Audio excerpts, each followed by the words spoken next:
History says the Aztecs were conquered. That's not what happened. 400 Spaniards walked into the most powerful city in the Americas. 2 years later, it was gone. They didn't destroy it alone, and they didn't understand what they were walking into.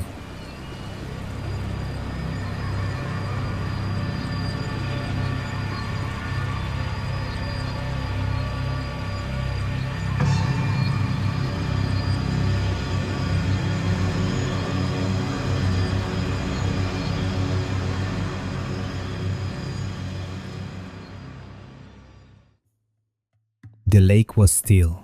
Mist drifted over Lake Texcoco. Reeds, floating fields, stone rising from water. Beyond the fog, a city. Tenochtitlán was not a jungle capital. It was a metropolis of perhaps 200,000 people, larger than most European cities at the time.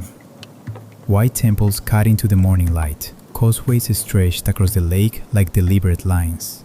Canals divided neighborhoods with geometric precision. Canoes moved in silence between districts, engineered, structured, ordered. This was the center of power in central Mexico, and fewer than 400 Spaniards were marching toward it.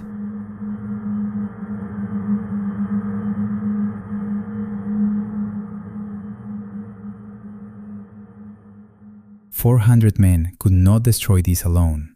So, how did it fall? The city stood at the center of the Triple Alliance: Tenochtitlán, Texcoco, Tlacopan. Through war and diplomacy, tribute flowed inward: cacao, cotton, obsidian, maize, labor. Some cities paid in loyalty, others paid because they remembered conquest. Tlaxcala remained unconquered, surrounded, pressured, watching. The Totonacs along the Gulf Coast resented tribute collectors. The empire was powerful, but power is not unity, and resentment is stronger than both. When the Spaniards arrived, they did not face a single enemy. They stepped into a map already divided. Hernán Cortés arrived in 1519 under orders from Cuba. Then he broke them. He founded Veracruz, created a legal fiction, declared loyalty directly to the Spanish crown, not the governor who sent him. It wasn't rebellion. It was insulation. He destroyed his ships, not in madness, in mathematics. There would be no retreat. He listened carefully, studied rivalries, asked who hated whom. The Totonacs joined him first. The Tlaxcalans fought him fiercely, then chose alliance over annihilation. By the time Cortés marched inland, thousands of indigenous warriors walked beside him. Not because they believed in him, because he was useful. Cortés did not invade a stable empire. He entered its fractures.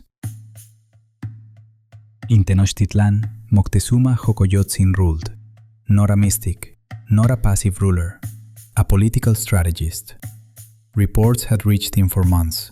Strange towers on the eastern sea, men in metal, animals that carried men fused to their backs, weapons that thundered. He did not panic. He responded with protocol. Gold discs shaped like suns, silver discs shaped like moons. Featherwork crafted with impossible precision, not surrender, diplomacy. In Nahua court language, humility was formal. Exaggerated courtesy did not mean submission. But ritual language does not survive translation. Two civilizations were speaking. Neither understood the other. And misunderstandings at this scale become disasters. As Cortés advanced, tension escalated. In the city of Cholula, violence erupted. Spanish accounts described it as preemptive. Indigenous accounts remembered it as massacre. Thousands were killed, temples burned, bodies left in courtyards. The massacre at Cholula was not a battle, it was a warning. The message traveled faster than the army. Resistance would be crushed. Fear began arriving before the Spaniards did. And fear changes negotiations. November 8, 1519. The causeway stretched ahead. The bridges were intact. No arrows fell. No stones from rooftops. Instead, processions. Nobles in feathered cloaks. Warriors in jaguar regalia. Priests in white. Moctezuma emerged, turquoise, gold, carried above the crowd. Attendants ensuring no one touched him. Cortés dismounted. They faced one another. Words passed through translators, through Malintzin. Without her, there would have been no diplomacy, no negotiation, no manipulation. Gifts were exchanged, courtesy observed. No one drew a blade. The city did not burn, it received them, and that decision changed everything. The Spaniards were lodged in the palace of Axayacatl. They walked the markets of Tlatelolco, tens of thousands trading daily. Order, law, structure. They saw gold stored in chambers, temples rising over plazas. They were guests, and they were soldiers, and they were counting doors, counting guards, counting distance to the emperor. Fewer than 400 Spaniards, an emperor still seated on his throne. No battle had taken place, no walls had fallen, yet something irreversible had happened. A foreign army stood inside the heart of the capital, not outside the walls, inside them.